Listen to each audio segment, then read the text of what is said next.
Pemirsa Menteri Koordinator Bidang Pembangunan Manusia dan Kebudayaan Muhadjir Effendi menyampaikan hasil rapat terbatas dengan Presiden Joko Widodo di Istana Negara Senin 25 Januari 2021.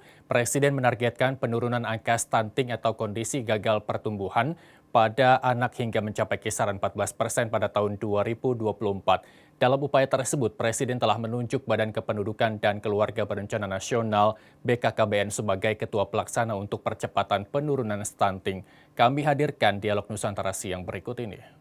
Ya, halo Dok, selamat siang, apa kabar? Baik, Ya, Dok, kita bicara soal Hari Gizi Nasional yang kita peringati ya, setiap tanggal 25 Januari 2021 kemarin. Presiden mengatakan ada upaya untuk menurunkan angka stunting yang saat ini memang cukup tinggi. Saya mau tahu dulu sebenarnya kondisi di lapangan, kondisi stunting di Indonesia itu seperti apa, Dok? ya. eee, Kalau sudah presiden menyarankan untuk memperhatikan, berarti memang sudah, lumayan memprihatinkan.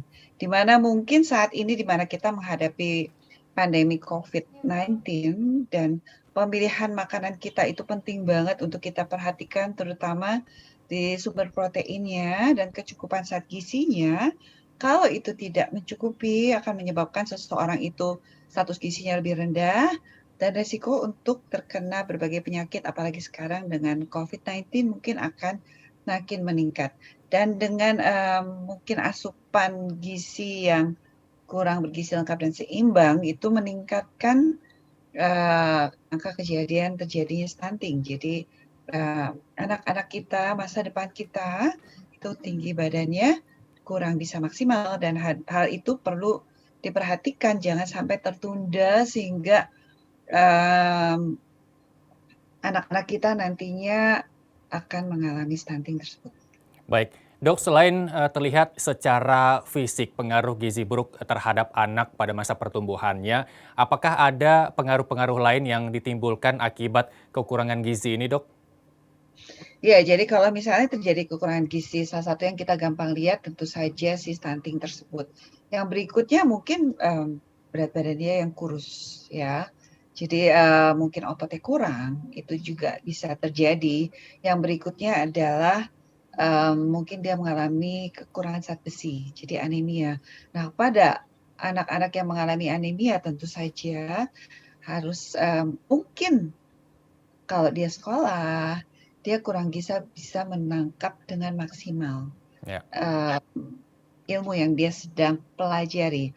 Hal itu juga akan mempengaruhi dengan kepandaian dia di masa yang akan datang.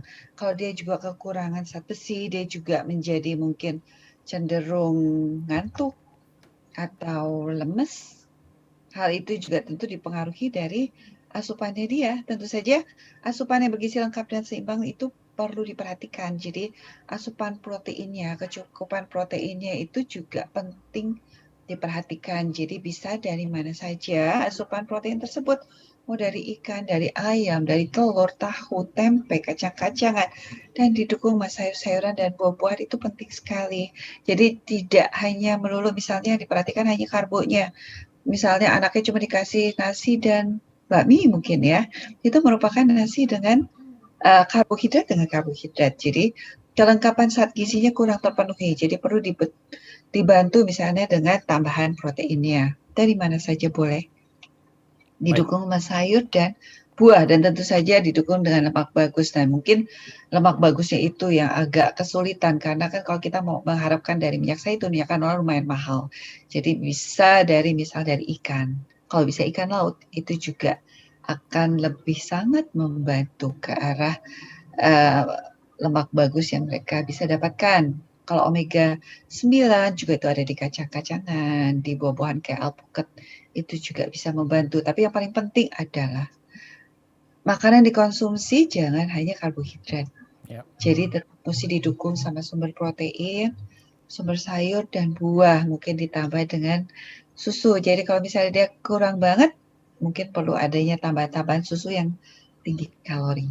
Baik, sebenarnya masyarakat Indonesia dilema ketika pemenuhan kebutuhan gizi ini sangatlah kompleks seperti yang tadi dokter sebutkan. Ada Ya, sebenarnya dua unsur yang bisa mengurangi angka stunting di Indonesia ketika Presiden mengatakan bahwa hingga 2024 Indonesia harus berada di angka 14% angka stunting di Indonesia. Tapi juga tidak terlepas dari peran masyarakat yang harusnya bisa merubah pola hidup untuk memenuhi kebutuhan gizi anaknya.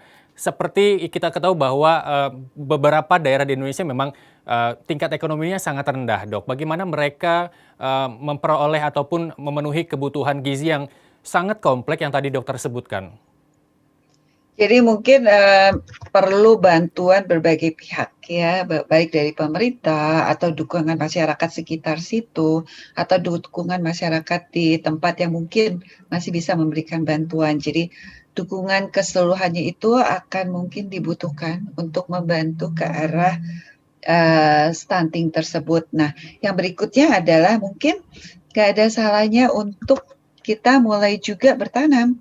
Karena kenapa? Mungkin di daerah itu tanahnya subur, tanahnya banyak yang bisa mereka manfaatkan untuk bercocok tanam. Nah, bercocok tanam itu tentu saja akan membantu juga untuk anak-anak mendapatkan pemenuhan gizinya. Nah, untuk ke arah hewani, mungkin bisa dibantu dengan memberikan bibit-bibit ikan, sehingga mereka bisa memelihara ikan tersebut di kolam yang ada di daerahnya, maupun di mungkin ada danau atau apapun, sehingga mereka bisa mendapatkan sumber protein. Yang berikutnya mungkin ayam, karena mungkin ayam juga mudah, dan yang kalau dari bercocok tanam tadi mungkin dia bisa mendapatkan kacang-kacangan, itu juga bisa membantu mereka. Jadi berbagai peran itu dibutuhkan di situ untuk mendukung mereka. Karena memang kalau mereka mendapat bibit ikan dan mereka menyebar bibit ikan itu di sekitar rumahnya yang ada air di situ, kolam atau apapun juga, mereka akan mendapatkan asupan protein dari hewani maupun nabati. Nah, yang berikutnya adalah ibunya. Jadi kalau anak tersebut masih menyusui, tentu saja ibunya itu asupan zat gizinya juga mesti cukup. Jadi tetap mesti ada asupan karbohidrat, protein, lemak bagus, dan sayur dan buah. Jadi itu perlu diperhatikan juga. Jadi tidak hanya anaknya aja, asupan anaknya, juga asupan si ibunya. Dan kebersihan itu perlu diperhatikan. Kenapa? Karena kalau misalnya kebersihannya diperhatikan, resiko anak atau ibu tersebut menjadi sakit itu menjadi berkurang. Karena kalau anak sakit atau ibu sakit, tentu saja mempengaruhi asupan makanan daripada anak dan ibu tersebut. Jadi kalau mereka berada dalam kondisi yang lebih sehat, karena kebersihannya terjaga, itu akan membuat asupan mereka menjadi maksimal. Dan kalau didukung dengan kecukupan gizi yang cukup, itu juga akan membantu. Mungkin dukungan pemerintah juga akan sangat membantu untuk membantu pemenuhan makanan tambahannya. Jadi sering di puskesmas itu juga menyediakan makanan tambahan. Nah, itu juga akan membantu mereka untuk memenuhi kecukupan zat gizinya. Baik, Dok, kita tahu bahwa kemarin Presiden juga telah menunjuk Kepala BKKBN sebagai ketua ataupun kepala dalam penanganan penurunan stunting yang ditargetkan 2024 turun di angka 14%. Ini pasti butuh dukungan dari dokter-dokter ahli gizi untuk memberikan referensi atas keberhasilan target yang ditetapkan oleh Presiden 14%. Apa referensi mungkin yang bisa diberikan kepada BKKBN dari dokter-dokter ahli gizi dalam mengupayakan ataupun mendorong angka stunting ini turun di 2024, Dok? Ya, kita dokter spesialis gizi klinik tentu saja akan dengan senang hati membantu untuk memberikan input atau masukan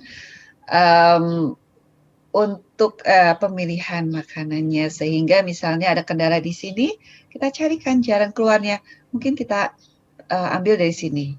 Kendala ke sini, apakah mungkin kita pilihkan ke arah yang sini, tergantung daerahnya.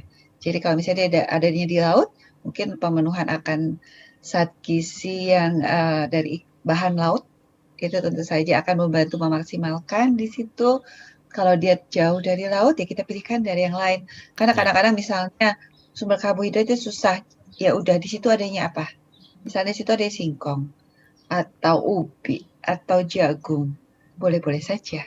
Karena semua itu merupakan sumber karbohidrat yang mereka bisa konsumsi. Jadi sumber karbohidrat tidak melulu nasi, tidak melulu roti, tidak melulu yang havermut atau apapun.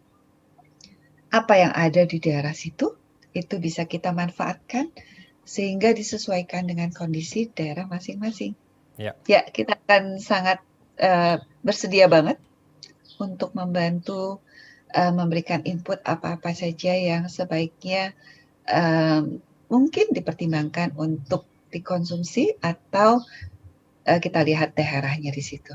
Baik, Dok, terakhir mungkin pertanyaan dari saya ketika pemerintah fokus untuk mengurangi angka stunting di Indonesia, apakah mungkin dari Ikatan Dokter Gizi Indonesia ini sudah memetakan lokasi-lokasi daerah-daerah mana saja yang membutuhkan perhatian khusus agar pemerintah tepat sasaran untuk menurunkan angka stunting di wilayah tersebut begitu, Dok? Kebetulan kalau saya pengurus di Jakarta ya, jadi kita juga belum memperhatikan tentang hal tersebut, tapi harusnya teman-teman saya yang di pusat itu Ya. harusnya sudah mulai memperhatikan ke arah situ dan tetap siap untuk membantu pemerintah untuk memberikan masukan atau input-input bila dibutuhkan.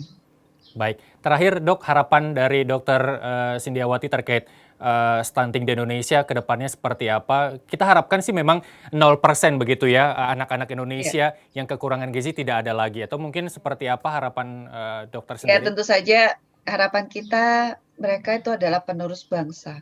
Penerus bangsa itu memang kita mesti maksimalkan baik misalnya tingginya, pertumbuhan dan perkembangannya, kepandaiannya, semuanya itu kita mesti maksimalkan supaya masa depan kita, anak-anak masa depan kita itu menjadi anak-anak yang maksimal, baik pertumbuhan atau perkembangannya, kepandaiannya, sehingga itu akan tentu saja membantu Indonesia untuk menjadi lebih bagus. Jadi mungkin kita dari dokter spesialis gizi klinik kayak mungkin saya sering banget untuk membantu men-sharing ilmu yang kita punya.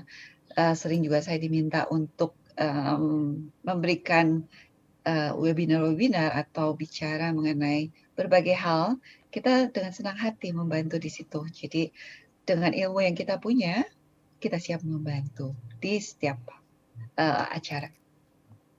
Baik, terima kasih Dokter Sindiawati, ahli gizi klinik telah bergabung bersama kami di Nusantara TV. Selamat kembali bertugas, Dok. Dan Terima pemirsa, kasih. ya baik, terima kasih telah bergabung di Nusantara TV.